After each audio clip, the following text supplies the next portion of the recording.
Assalamualaikum warahmatullahi wabarakatuh. Alhamdulillah alladzi arsala rasulahu bil huda wa dinil haq liyudhhirahu 'ala ad-dini kulli wa kafa billahi shahida. Asyhadu an la ilaha illallah wahdahu la syarika lah wa asyhadu anna Muhammadan 'abduhu wa rasuluhu la nabiyya ba'da. Allahumma salli wa sallim wa barik ala Muhammad wa ali Muhammad kama sallaita sallamta wa barakta ala Ibrahim wa ali Ibrahim innaka Hamidum Majid. Amma ba'du, fa ya ibadallah ittaqullah. Jamaah, kajian kita masih surat Al-Mujadilah. Insyaallah pagi ini kita kaji ayat nomor 11. A'udzu billahi minasyaitonir rajim. Ya ayyuhalladzina amanu idza qila lakum tafassahu fil majalisi fafsahu yafsahillahu lakum wa idza qila anshuzu fanshuzu yarfa'illahu alladzina amanu minkum walladzina utul ilma darajat wallahu bima ta'maluna khabir.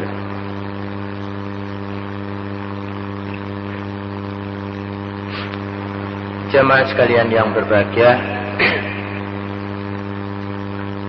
ayat nomor 11 yang diseru Allah, ya ayyuhalladzina amanu, hai orang-orang yang beriman.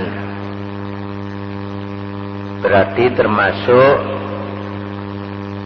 secara tidak langsung kita semuanya di akhir zaman ini yang sudah beriman dipanggil Allah, ya ayyuhalladzina amanu. Idza qila lakum, apabila dikatakan kepadamu, tafassahu fil majalis,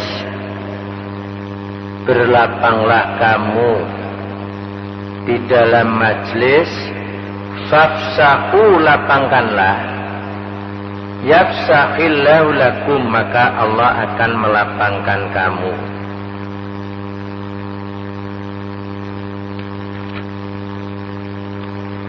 Wa idza qila suzu, apabila dikatakan kepadamu unsuzu, berdirilah kamu, fansuzu, maka berdirilah, yarfa'illahu alladzina amanu minkum walladzina utul ilma darajat, pastilah Allah akan mengangkat orang-orang yang beriman di antara kamu dan orang-orang yang telah diberi Allah ilmu dengan beberapa derajat.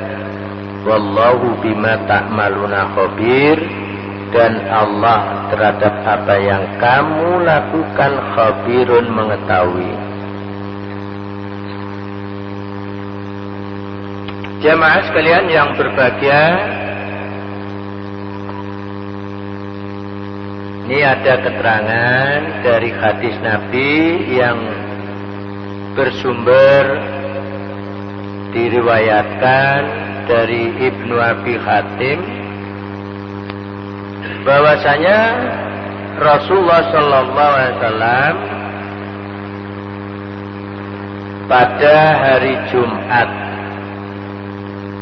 Rasulullah mengadakan pertemuan, dan orang-orang yang muhajirin pada waktu itu serta orang-orang Ansor yang terlibat dalam peperangan Badar,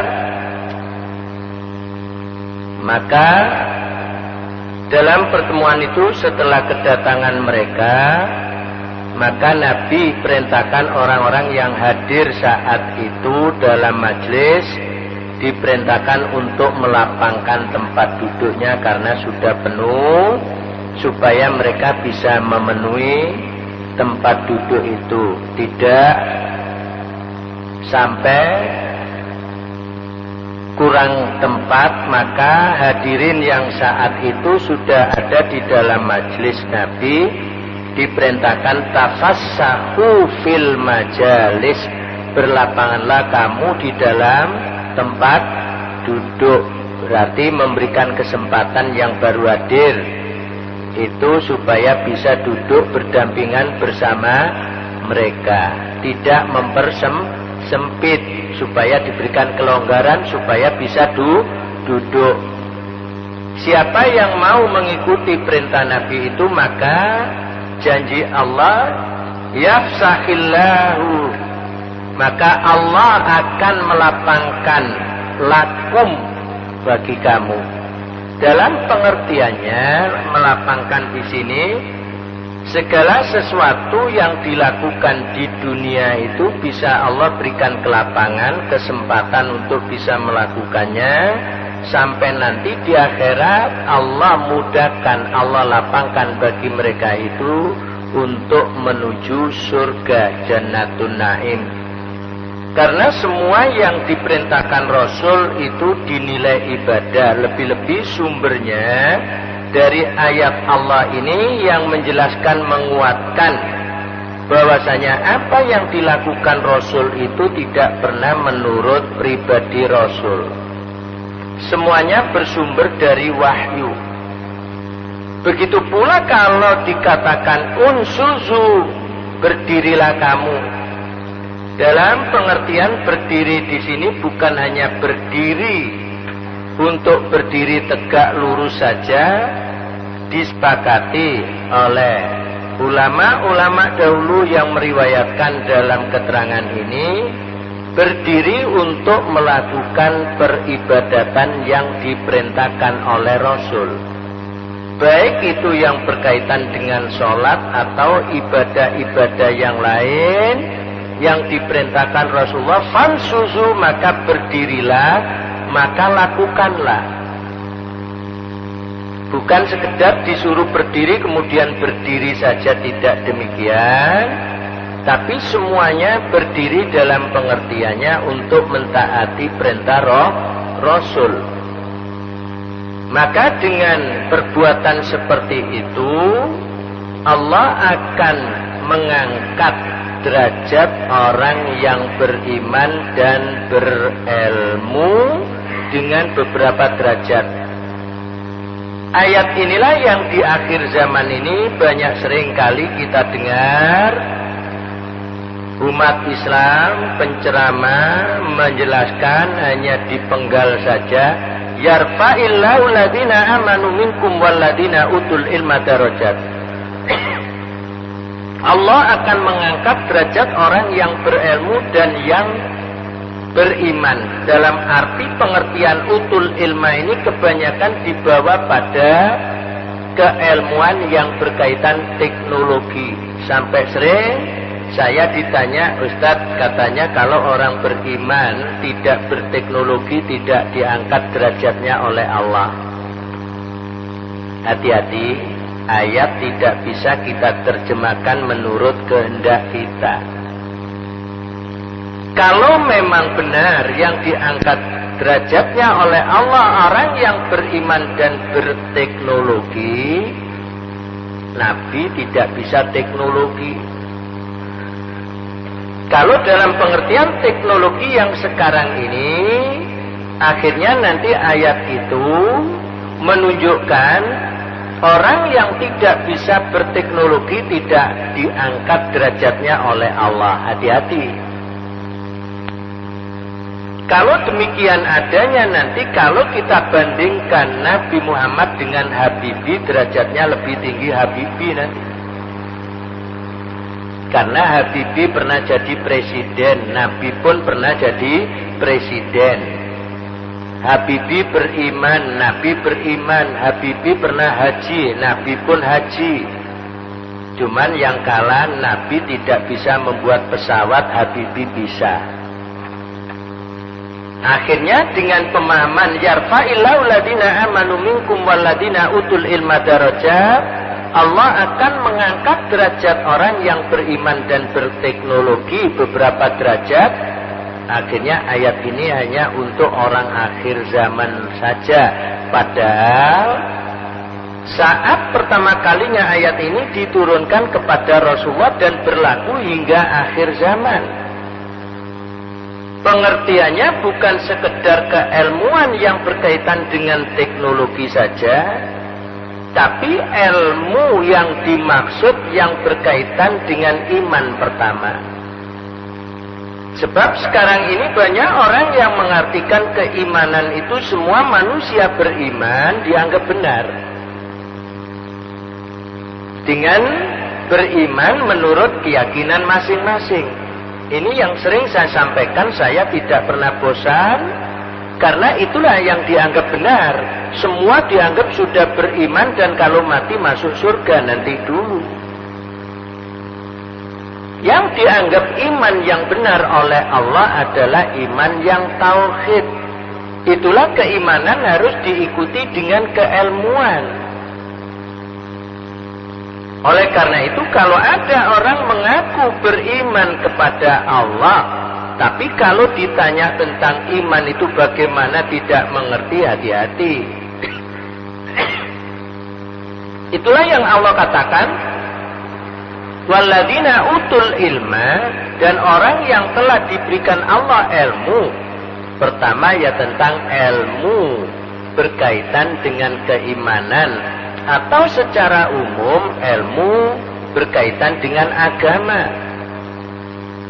Jika orang yang mengaku beragama Islam tidak mengerti Islamnya, inilah yang membahayakan Islam. Justru orang-orang seperti itu yang akan merusak Islam. Sebab Islam tidak tahu Islamnya. Dianggapnya Islam yang penting sholat, Islam yang penting ibadah dalam pengertian yang dangkal semuanya, diartikan peribadatan itu hanya sholat. Padahal kalau ada orang Islam pekerjaannya hanya sholat saja, belum tentu dijamin Allah masuk surga. Sebab ada ayat yang berbunyi fawailul lil musallin, neraka orang yang sholat, apalagi orang Islam yang tidak pernah sholat. Yang sholat aja masih diancam neraka oleh Allah. Nah, kalau ada orang Islam yang tidak sholat sekarang ini di akhir zaman, kalau kita mengingatkan, justru kita yang mengingatkan menjadi salah. Umpama ada seseorang yang tidak sholat, kita tegur, Pak, Bapak orang Islam kok tidak sholat? Apa jawaban Bapak itu? Sampean kok usil? Sholat gak sholat itu hak asasiku. Sampean urusi diri sampean sendiri belum tentu benar. Allah itu loh nggak pernah usil, meskipun saya tidak sholat masih diberi rezeki yang banyak. Saya barusan ganti mobil baru. Bapak dulu sholat mulai kecil sampai sekarang, mobil nggak punya, sepeda motor nggak punya, pancat sepeda ontel, hati-hati. Akhirnya orang ini juga akan terpengaruh dan mereka juga akan hancur keimanannya kalau terpengaruh ucapan orang seperti ini. Dianggapnya semua harta benda yang diberikan Allah kepada seseorang itu dianggap kebaikan. Begitu pula pangkat tinggi dianggap kebaikan, hati-hati. Allah tidak akan menilai seseorang itu dari lahirianya. Dan tanda orang yang dimasukkan Allah neraka bukan pangkat tinggi, harta banyak, bukan ilmu yang luas, tidak. Tapi yang dimasukkan surga oleh Allah adalah amanu wa amilus sholihat. Inilah yang Allah katakan pada ayat yang kita kaji pagi ini, yarfa'illahu alladhina amanu minkum walladzina utul ilma darajat. Allah pasti akan mengangkat derajatnya orang yang beriman dan berilmu pengetahuan. Pengertian ilmu pengetahuan ini bukan sekedar pengertiannya teknologi, tidak, harus memahami agama itu yang benar bagaimana. Sebagai seorang muslim hukumnya fardu ain, wajib ain memahami agama yang benar. Sebab sampai detik ini, di akhir zaman ini, banyak orang yang mengatakan bahwa agama itu urusan pribadi muslim kepada Tuhannya. Bagi mereka yang beragama Islam. Padahal menurut Allah, Islam diturunkan Allah itu bukan khusus orang Islam. Al-Quran diturunkan Allah bukan khusus untuk orang Islam. Nabi Muhammad diutus Allah tidak hanya untuk orang Islam saja. Inilah yang sekarang ini difahami kebanyakan agama Islam untuk orang Islam, Al-Quran untuk orang Islam, Nabi Muhammad untuk orang Islam. Ini keliru pemahaman. Allah menurunkan Islam itu untuk seluruh manusia. Allah mengutus Nabi juga untuk seluruh manusia. Quran diturunkan Allah untuk seluruh manusia. Jika ada manusia tidak mau mengikuti Nabi Muhammad, maka besok tidak akan masuk surga. Yang taat pada Nabi Muhammad pasti masuk surga. Jangankan mereka yang beragama, dan agama itu bukan dari Allah, yang dibawa oleh Nabi Muhammad. Seandainya ada orang Islam mengikuti Islam, mengaku Muslim, percaya dan mengamalkan Al-Quran, tapi tidak mau mengikuti Nabi Muhammad, tidak mau mengikuti sunnahnya, mereka itu pun tetap masuk neraka, disebabkan mereka digolongkan orang yang ingkarus sunnah. Jangankan mereka yang mengingkari Nabi Muhammad, seandainya orang Islam itu melecehkan Nabi Muhammad, melecehkan ayat Allah pun, sholatnya ditolak, puasanya ditolak, zakatnya ditolak, hajinya ditolak, disebabkan melecehkan Nabi Muhammad dan melecehkan ayat Allah.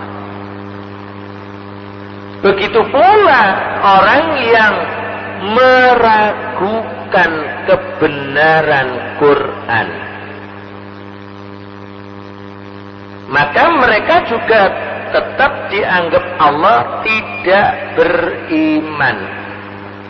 Jika ada orang yang ditolak imannya oleh Allah, biarpun teriak, ya Allah kan saya sudah Islam, saya sudah sholat, sudah zakat, sudah haji, sudah puasa, ya Allah saya berbuat baik pada manusia, ya, tapi kamu masih meragukan kebenaran ayatku.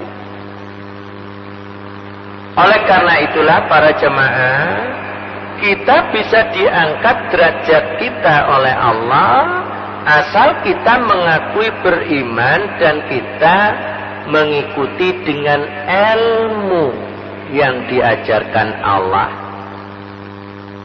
Sebab Nabi Muhammad sallallahu alaihi wasallam mengkhawatirkan pada kita umatnya, apabila Allah telah membuka atau menyingkap bunga-bunga dunia. Yang dimaksud bunga-bunga dunia ini adalah ilmu manusia yang berkaitan dengan yang sekarang disebut dengan teknologi. Oleh karena itulah kalau kita lihat semua manusia di akhir zaman ini banyak korban teknologi. Sebab tata cara menggunakannya tidak mengikuti syariat Allah. Dalam satu sisi membangun bangunan yang tinggi-tinggi dianggap kemajuan, tapi akibat dari bangunan itu akan menjadi madarat dalam lingkungan kehidupan kita dan membahayakan kita sendiri. Akhirnya dikatakan ahli yang lain, ini kesalahan kita membangun. Akhirnya sama-sama punya ilmu teknologi tabrakan sendiri. Dari sisi lain menganggap itu kemajuan, dari sisi lain ini menyebabkan banjir, menyebabkan amblesnya tanah dan sebagainya. Inilah kalau kita tidak kembali pada syariat. Oleh karena itu, di dalam surat Al-Hadid ayat nomor 25 Allah sudah menjelaskan bahwasanya berbicara teknologi itu diawali adanya besi. Dan Allah jelaskan besi itu aslinya diturunkan Allah. Wa anzalnal hadid, berarti kalau dengan bahasa kami turunkan besi, aslinya besi itu bukan dari bumi. Seperti air hujan, aslinya bukan dari tanah atau dari bumi. Air hujan itu dari langit. Cuman kalau air hujan Allah menurunkannya berulang-ulang, was-sama'i dzatir raj'i. Tapi kalau besi hanya diturunkan Allah sekali saat Allah ciptakan langit dan bumi ini, maka saat itulah Allah turunkan besi. Wa anjalnal hadid fihi ba'sun syadid. Dan besi itu mempunyai kekuatan yang hebat. Zaman Nabi tidak ada besi terbang, sekarang ada besi terbang. Zaman Nabi tidak ada besi yang bisa mengapung di laut ataupun tenggelam, bisa muncul kembali yang sering disebut dengan kapal selam. Sekarang ada besi yang gelinding seperti sepur. Semuanya ini dengan rekayasa manusia yang diawali Allah turunkan besi, dan besi mempunyai kekuatan yang hebat. Wa manafi'u linnas, kata Allah, dan bermanfaat bagi manusia. Manfaatnya besar sekali. Orang haji naik pesawat, yang menemukan pesawat bukan orang Islam, aslinya orang kafir. Dan orang kafir tidak akan pernah dimasukkan Allah surga. Biarpun mendapatkan kebanyakan uang di dunia dengan hasil rekayasa akal pikirannya, bisa menciptakan ulang apa yang pernah diciptakan Allah sebelumnya. Mereka menggunakan akal pikirannya yang paling mutakhir peralatan yang disebut HP, benda kecil bermanfaat bagi manusia untuk alat komunikasi, untuk memotret, untuk merekam suara, untuk bisik-bisik jarak jauh, SMS. Kalau dulu kita membisikkan, mendekatkan, ya, mulut kita bicara dekat dengan telinga seseorang. Sekarang enggak, bisik-bisik ke Amerika bisa melalui HP dengan cara SMS. Nah, ini semuanya hasil teknologi. Tapi kalau tidak dibarengi dengan syariat, akan hancurlah manusia. Betapa banyak berita pembobolan bank dengan menggunakan alat yang canggih dan tidak ketahuan. Yang punya rekening itu hilang uangnya juga tidak akan bisa berurusan dengan yang punya bank. Karena yang bank sendiri juga nggak tahu, kecuali kalau yang melakukan itu tertangkap dan mengakui baru bisa. Tidak lagi dengan menggunakan alat-alat kekerasan. Sekarang ini bisa dengan alat yang canggih. Inilah yang kata Allah sendiri dalam surat Al-Hadid ayat 25. Liya'lamallah man yansuruhu wa rusulahu bil ghaib. Semua hasil karya manusia yang disebut teknologi itu tidak dinilai Allah. Yang dinilai Allah siapa yang menolong agama Allah dan Rasulnya. Padahal Allah tidak bisa dilihat. Jadi yarfa'illahu alladhina amanu minkum walladhina utul ilma darajat. Orang yang beriman, taruhlah kalau itu ilmu teknologi ya, dengan dasar iman yang kuat, ilmu pengetahuan yang hebat, tapi semuanya itu digunakan untuk menolong Allah dan Rasulnya dalam pengertian menegakkan agama Allah. Mereka itulah yang kelak akan diangkat derajatnya oleh Allah. Bisa jadi di akhirat mendapatkan kelas VIP bahasa kita. Sebab Allah di dalam surat Al-Waqi'ah menjelaskan nantinya manusia dibagi 3 golongan, wa kuntum azwajan salasah. Besok kamu di akhirat menjadi 3 golongan. Fa ashabul maimanati ma ashabul maimana wa ashabul mas'amati ma ashabul mas'amah wasabiquna sabiqun. Ada yang disebut golongan kanan, ada yang disebut golongan kiri, ada yang disebut as-sabiqun. Dalam pembicaraan kita, as-sabiqun inilah yang disebut mereka kelak mendapatkan surga kelas yang tinggi. Ulaikal muqarrabun fi jannatin na'im, sulatum minal awwalin wa qalilun minal akhirin. Orang yang mendapatkan surga yang kelas tinggi, kelas VIP bahasa kita di dunia sekarang ini, yang paling banyak orang-orang dahulu dan orang akhir zaman ini sedikit sekali. Kenapa demikian? Karena dengan perkembangan teknologi itu agama Allah semakin tegak atau semakin hancur.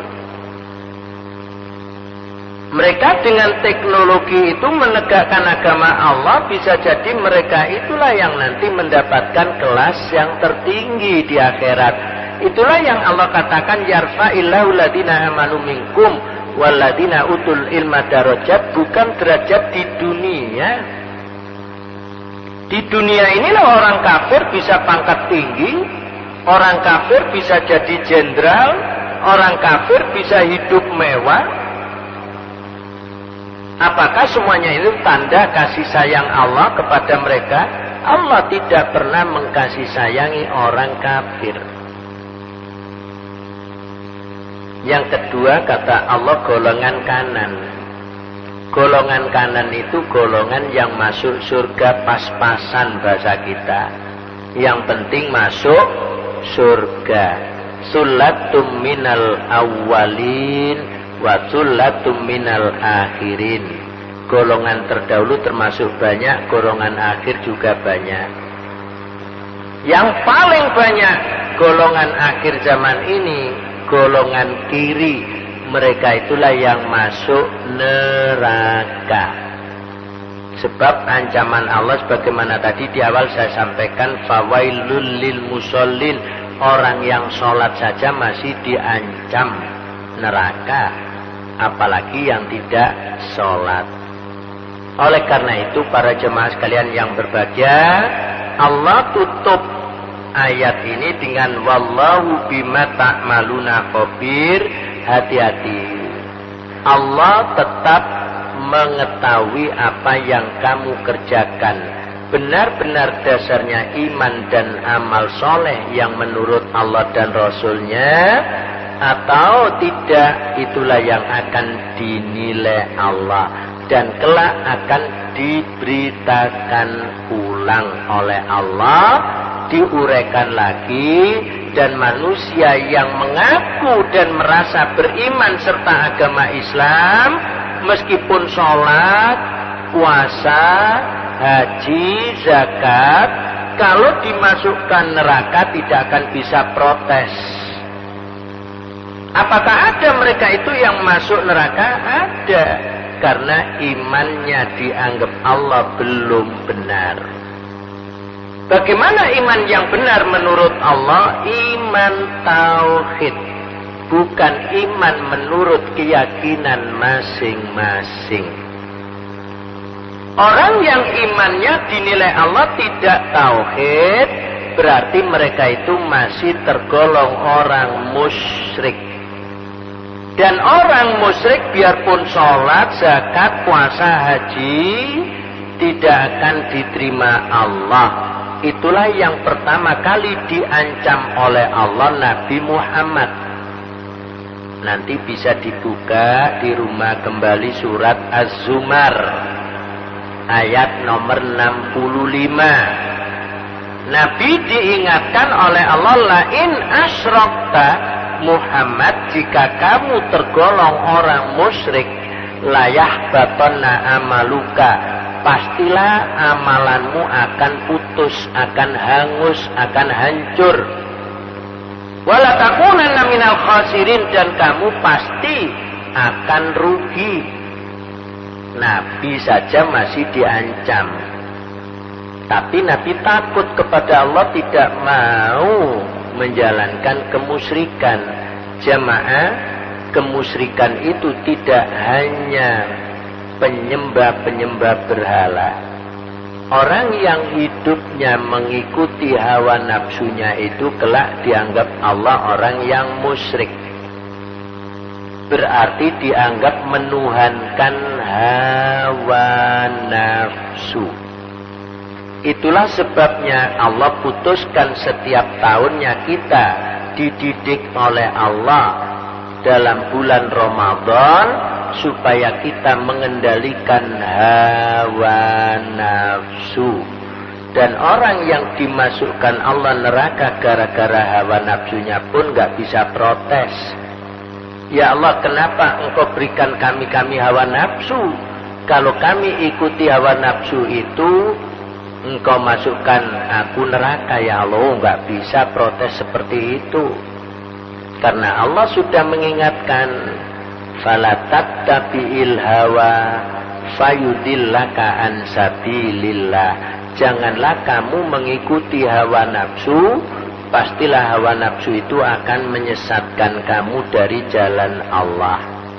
Dengan keterangan inilah kita semuanya ini bisa memahami. Jadi yang diangkat derajatnya oleh Allah orang yang benar-benar iman tauhid dan mereka beramal soleh. Tentunya semuanya ini harus didasari dengan keilmuan tentang agama yang benar. Kalau kita tidak memahaminya, maka kita akan keliru menjalani agama Allah.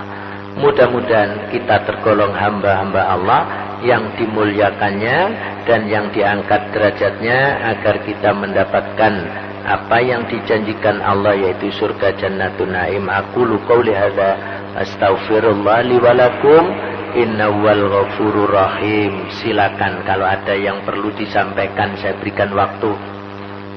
Monggo. Kebiasaane lak ngeten iki, kalau sudah selesai kita berikan waktu untuk tanya jawab.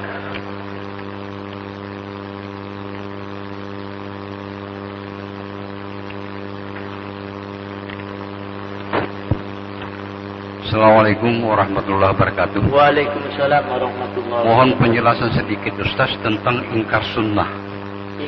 Ingkar sunnah. Ya. Di dalam setiap kita bergaul dengan sesama manusia, kadang-kadang kita bicara meleset daripada syariat. Apakah ini sudah termasuk ingkar sunnah atau hanya karena perilaku ingkar sunnah? Ya. Maksud. Kalau ingkar sunnah itu sengaja Bapak tidak mau sunnah, yang diikuti hanya Quran saja. Contoh sekarang ada kelompok yang mengatakan sholat itu tidak 5 kali, sholat itu hanya 3 kali. Kenapa? Karena di dalam Quran itu sholat itu waktunya hanya 3. Nanti silakan buka surat Al-Isra, insya Allah ayat 78. Aqimis sholat liduluki syamsi ila ghasakil lail wa Qur'an al-fajr inna Qur'an al-fajri kana mashhuda. Aqimis sholat, dirikanlah sholat liduluki syamsi, jadi siang, ila ghasakil lail, sampai masuk malam maghrib, wa Qur'an al-fajri, subuh, jadi sholat itu siang, maghrib, subuh, selesai. Asar, isya nggak ada. Nah, kalau dijelaskan pada mereka yang melakukan sholat 5 waktu itu Nabi. Nabi pernah ditanya, mawal Islam ya Rasulullah, apakah Islam itu ya Rasul? Al-Islamu khamsu sholawatin, Islam itu 5 sholat. Nah, itu memang jawaban Nabi. Kalau ditarik bahasa Indonesia Islam dengan model ilmu kiroto boso, kok ya benar. Islam, I Isa, S subuh, L lohor. Orang tua-tua orang Jawa dulu kalau zuhur itu lohor, A asar, M maghrib. Lu kok cocok ya?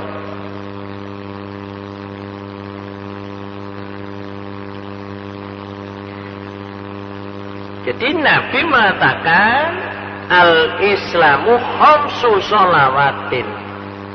Jadi kalau ada orang melakukannya sholatnya tidak 5, ya belum Islam. Tapi konsekuensi setelah sholat tidak berdiri sendiri, harus diikuti dalam kegiatan sehari-hari. Sebab Allah dawuh inna sholata tanha anil fahsya'i wal mungkar. Tapi sekarang tidak demikian pengertian banyak orang. Sholat-sholat, nyambut gawe. Makanya kalau nyambut gawe ada yang ngentit, kalau bahasa Jawa. Nyolong sedikit kan ngentit gitu. Nah, inilah yang dianggap ingkaru sunnah, karena ditunjukkan Nabi sholat 5 mengadu. Nabi kan manusia, saya ikut Allah saja. Berarti sudah tidak mau ikut Nabi, itu namanya ingkaru sunnah. Kalau ditanya lagi enak jawabannya. Kan hadis banyak permasalahan, ada hadis dhaif, gegeran terus. Kan lebih baik Quran saja jelas. Nah, ini jangan diikuti. Tetap besok diancam Allah neraka. Sudah, Bapak bisa difahami, monggo. Ada lagi satu Ustaz. Saya pernah mendengar ceramah. Manusia mendirikan sholat itu banyak sekali. Banyak sekali orang mendirikan sholat. Iya. Tetapi, ini kata tetapinya, tidak banyak yang menjalankan sholat. Bagaimana pandangan Ustaz? Tidak banyak menjalankan sholat. Ya. Sholat. Itu hanya perbedaan pemahaman dari sisi bahasa. Mendirikan, menjalankan, padahal aslinya bahasa Arabnya akim. Dari asal koma itu berdiri. Nah, akhirnya bahasa Indonesia inilah yang kita mendirikan sholat tidak sama dengan menjalankan sholat. Gegeran. Apalagi nanti melakukan sholat. Yang jelas kita diperintahkan sholat. Setelah sholat harus ingat Allah, harus juga mencegah fahsya dan mungkar. Itulah dampak yang sering dilupakan. Banyak orang memahami sholat itu pekerjaan sendiri yang disebut ibadah. Di luar sholat bukan ibadah. Padahal hidup ini perintah Allah satu, ibadah. Sholat bagian dari ibadah yang diperintahkan Allah. Lantas ibadah itu apa? Aktivitas kita, baik wujudnya perbuatan maupun ucapan, mengikuti syariat Allah, Quran, hadis, dengan ikhlas karena Allah, baik yang wajib maupun yang sunnah, itu ibadah. Kalau ada perbuatan, ucapan tidak mengikuti syariat Allah, itu bukan ibadah. Meskipun itu dianggap benar oleh manusia. Oleh karena itu kita disuruh memilih oleh Allah. Itulah yang disebut ikhtiar. Kita dari dulu memahami ikhtiar itu usaha, keliru. Bukan saya mentang-mentang keminter, kemelinti, tidak. Menganggap orang lain salah, tidak. Makna ikhtiar itu sesungguhnya memilih. Apa yang harus dipilih? Iman atau kafir? Tapi kita ditipu oleh orang kafir, memilih agama apa saja sama, karena semua agama masuk surga loh, hati-hati. Inilah tipuan. Tidak ada orang yang mengatakan agama itu jelek. Semua agama benar, nggak ada yang jelek, nggak ada yang salah. Yang salah kan manusianya, hati-hati. Padahal agama yang benar menurut Allah agama tauhid. Selain agama tauhid disebut Allah agama musyrik. Agama tauhid agama yang hak, agama musyrik agama yang batil. Inilah yang nggak pernah ada seminar tentang itu. Akhirnya kita tertipu terus. Makanya usaha kita saenake dhewe. Karena tidak diawali dengan proses memilih dulu. Dan bisa difahami Bapak? Akhirnya itu tadi ngomong sak ngomong menurut bahasa kita. Mendirikan sholat tidak sama dengan menjalankan sholat. Nah ini. Padahal dalam Al-Quran sudah jelas aqimis sholata lidzikri, dirikanlah sholat untuk mengingat aku. Manusia mengambil ayat ini ada kelompok kebatinan. Yang penting eling. Percuma kamu sholat kalau lupa. Saya tidak pernah sholat tapi ingat Allah, makanya nggak usah sholat. Karena mengambil ayat yang keliru pemahamannya. Dirikanlah sholat untuk mengingat aku. Kalau kamu sholat masih lupa kepada Allah, percuma. Lebih baik aku ingat Allah selamanya, tidak pernah sholat, nggak apa-apa. Hati-hati. Ini kelompok kebatinan. Kalau dari bahasa Jawanya yang penting eling. Makanya sering saya dulu bergaul dengan orang seperti itu, dan saya masih waktu kecil itu sering diingatkan, fit urip iku siji nak eling nang Allah. Nomor loro, jangan mengambil hak orang. Nomor 3, budi pekerti yang baik, mati masuk surga. Lho cek enak wak ini. Yang penting eling. Lah nek wong salat niku wak, iku wong sing lali. Lho. Salat ini dianggap wong lali. Nek wis eling gak usah salat. Nang menungso kudu apik, budi pekerti luhur. Jangan mengambil hak orang, jangan molimo, mati surga. Nah sekarang dikembangkan banyak pengikutnya. Inna sholata tanha anil fahsya'i wal munkar. Itulah juga yang diambil oleh kebatinan. Konek sholat sih nyolong percuma. Anggur aku eling tapi gak tahu nyolong. Lewis wah haji ati korupsi. Mari hasil korupsi tinggu budal haji. Lah ini kan percuma. Lebih baik aku eling tapi nggak mau melakukan itu. Nah, hati-hati. Inilah kekeliruan memahami kalau hanya sepenggal-sepenggal. Insya Allah demikian Bapak. Ada lagi satu saja kalau ada. Memang waktunya ini subuhnya ke malam nih gimana. Monggo satu saja kalau ada.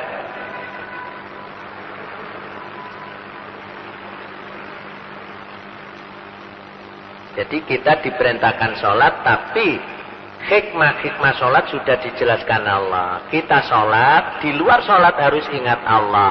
Kita sholat, di luar sholat jangan faksa, jangan mungkar. Bahasa kasarnya yang umum dengan sebutan perbuatan keji dan mungkar itu dilarang.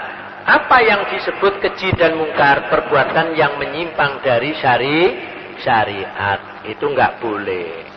Monggo silakan terakhir. Mau tanya Ustaz. Mohon diterangkan masalah pemahaman anak cucu Adam. Anak cucu Adam. Anak cucu Adam. Yeah. Apakah pemahamannya orang tua kita, orang tua itu apa keturunan Nabi Adam? Iya.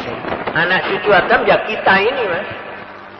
Sebab manusia itu aslinya dari min nafsin wahidah. Dari diri yang satu yaitu Adam. Allah menciptakan pertama kalinya adalah Adam. Setelah itu Allah ciptakan istri Adam. Dari laki satu, perempuan satu, Allah memberikan keturunan dari dua orang laki perempuan ini, dua orang ini. Nah ini nggak usah menanyakan Ustadz dulu nikahnya Adam gimana. Wah ini nanti nggak karu-karuan jawabnya.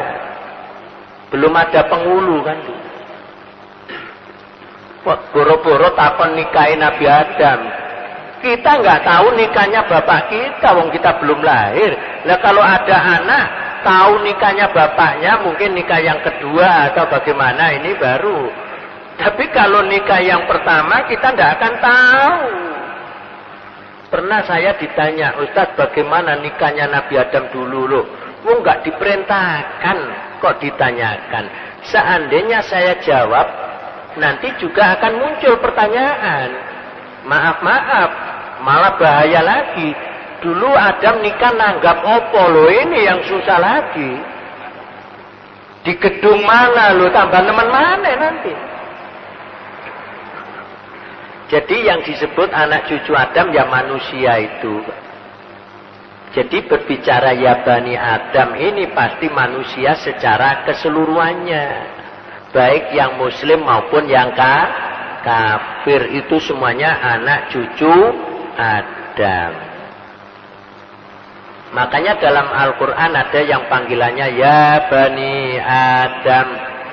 Dalam surat Yasin yang dipanggilkan seluruh anak putu Adam. Ayat 60 insyaallah. Alam a'had ilaikum ya Bani Adam alla ta'budu syaitan. Innahu lakum aduwwum mubin. Wa an i'buduni hadza siratum mustaqim. Bukankah aku telah menjanji kamu, hai anak cucu Adam, janganlah kamu menyembah syaitan. Sesungguhnya syaitan itu musuhmu yang benar-benar musuh. Sembahlah aku, itulah jalan yang lurus. Padahal setiap sholat kita minta ihdinas sirotol mustaqim. Lu sekarang ada orang beragama mengaku tidak menyembah Allah, mengaku Allah punya anak kok dianggap benar terus. Dianggap sama. Hati-hati, kita berarti ditipu syaitan itu. Berbicara syaitan tidak hanya dari jin. Ada syaitan manusia. Itulah Allah jelaskan dalam surat An-Nas supaya manusia tahu. Alladzi waswisu fi sudurin nas minal jinnati wan nas, yang mengganggu hati manusia dari golongan jin dan golongan manusia. Siapa mereka itu? Syaitan. Berarti kalau bicara syaitan itu ada yang dari golongan jin yang dipimpin oleh iblis, yang dari syaitan manusia dipimpin orang kafir. Tapi kita ditipu orang kafir. Sekarang orang kafir tidak ada. Semua kita kan sudah beragama. Apa orang yang beragama itu jelek loh, diwolak-walik omonganmu? Kan Allah sudah berfirman, lakum dinukum waliyadin, agamamu agamamu, agamaku agamaku. Berarti semua agama ini dari Allah. Hati-hati. Kalimat ini indah tapi menipu kita. Itulah syaitan dari manusia. Padahal lakum dinukum waliyadin ini memperjelas perbedaan agama Allah dan agama musyrik. Agama Allah agama tauhid, agama selain agama Allah agama musyrik. Ampun, bisa difahami. Jadi Bani Adam itu ya kita ini. Ada yang muslim, ada yang kafir. Yang kafir itulah yang besok tidak diakui sebagai hamba Allah. Hamba siapa mereka? Hamba syaitan. Itulah dalam surat Yasin, surat yang populer tapi sering dibaca kalau ada orang mati. Yang hidup nggak mau baca, nggak mau memahami. Percuma wong mati diwacano Yasin. Untung yang mati ndak ngelingno. Kalau yang mati ati ngelingno wong wacanmu salah, lah melayu kabeh nanti. Sampun bisa difahami, mudah-mudahan semuanya ini menjadi peringatan bagi kita supaya kita bisa mengambil pelajaran yang benar. Agama Allah agama tauhid, selain agama Allah agama musyrik. Orang yang musyrik tetap masuk neraka. Yang masuk surga iman tauhid dan beramal soleh. Mudah-mudahan Allah menerima amalan ibadah kita, mengampuni dosa-dosa kita, agar kita tergolong hamba-hamba Allah yang benar-benar mendapatkan rahmatnya di dunia ini maupun di akhirat nanti. Assalamualaikum warahmatullahi wabarakatuh.